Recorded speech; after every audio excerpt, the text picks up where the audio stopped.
সামাজিক মাধ্যমে ছড়িয়ে পড়া এই ভিডিওতে দেখা যাচ্ছে অসুস্থ এক বৃদ্ধা মহিলাকে ঘর থেকে টেনে হিঁচড়ে বের করছেন একজন পুরুষ। নির্যাতনের মাত্রা এখানেই থেমে থাকেনি। ওই বৃদ্ধাকে বাড়ির উঠোনে বের করে জীবন্ত কবর দেওয়ার চেষ্টা করেন ওই ব্যক্তি। এরপর শুরু হয় মারধর। ভিডিওতে লক্ষ্য করা যায় আরো দুইজন ব্যক্তি কোনো বাধা না দিয়ে চুপচাপ এই দৃশ্য দেখছেন। ভিডিওটি সামাজিক মাধ্যমে ছড়িয়ে পড়লে দেশ জুড়ে জন্ম দেয় তীব্র ক্ষোভের। মর্মান্তিক এই ঘটনাটি ঘটেছে গত ৮ আগস্ট শেরপুরের শ্রীবর্দী উপজেলার কাকিলাকুড়া ইউনিয়নের খোসালপুর কানিপাড়া বাজার সংলগ্ন এলাকায়। আর এই দুই ব্যক্তি সম্পর্কে স্বামী ও স্ত্রী।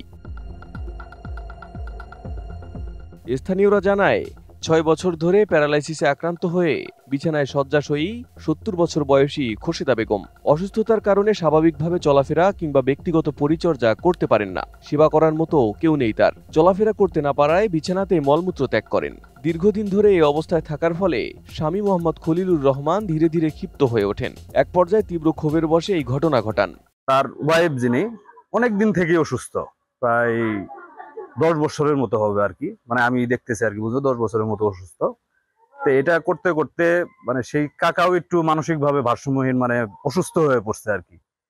তো বুঝিনি তো, একটা মানুষ যখন একটা মানুষের মলমূত্র পরিষ্কার করে, তার মন মানসিকতা আবার কি পর্যায়ে চলে যায়। পুলিশের ভাষ্যমতে ওই দিন দুপুরে খলিলুর রহমান স্ত্রীকে ঘর থেকে টেনে বাড়ির উঠোনে নিয়ে আসেন এবং শারীরিকভাবে নির্যাতন করেন। পরে উঠোনে একটি গর্ত খুঁড়ে তাকে জীবন্ত কবর দেওয়ার চেষ্টা করেন।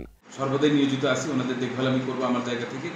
কিন্তু এই ব্যাপারে সবচেয়ে বেশি যেটা জরুরি দরকার সেটা হচ্ছে ওনাদের যেটা বুঝলাম যে খাওয়ার কষ্টটা নাই, মানে ওনাদের খাওয়া দাওয়ারের কষ্ট নাই।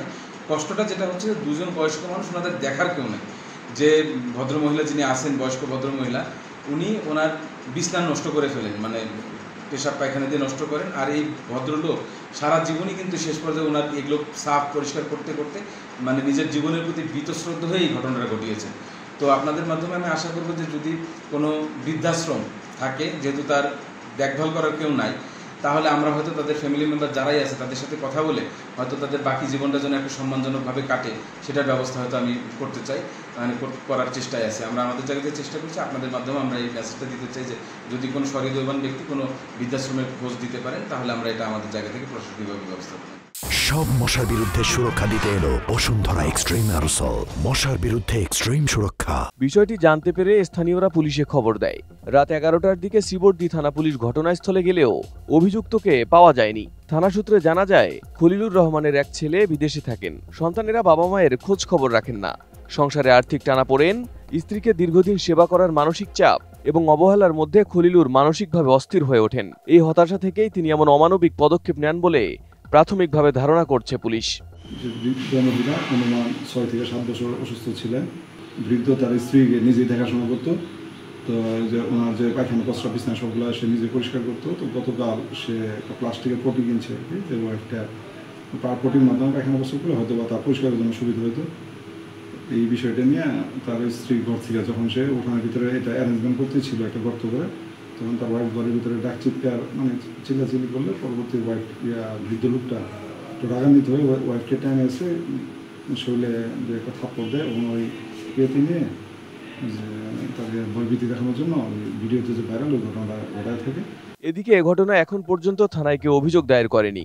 অভিযোগ পেলে অভিযুক্তদের বিরুদ্ধে আইনগত ব্যবস্থা নেওয়ার কথা জানান শ্রীবর্দী থানার ওসি আনোয়ার জাহিদ। তো আমরা পুলিশের পক্ষ থেকে আমরা ঘটনাস্থল পরিদর্শন করছি এবং আইনানুগ ব্যবস্থার জন্য ভিক্টিমের ভুক্তভোগী পরিবারের লোকজনদের বলেছি যে আমাদের থানা অভিযোগ দিতে। আমরা আসলে যখনই যাই বৃদ্ধ আমাদেরকে দেখে ভয় পালায়, তো বৃদ্ধকে আমরা খোঁজাখুঁজি করতেছি। যদি ওদের ভুক্তভোগী পরিবার থেকে কোনো লিখিত অভিযোগ আমরা পাই, তৎপ্রেক্ষিতে আমরা আইনানুগ যা ব্যবস্থা গ্রহণ করার আমরা সেই ব্যবস্থা গ্রহণ করব। Arif Hasan, ATN news.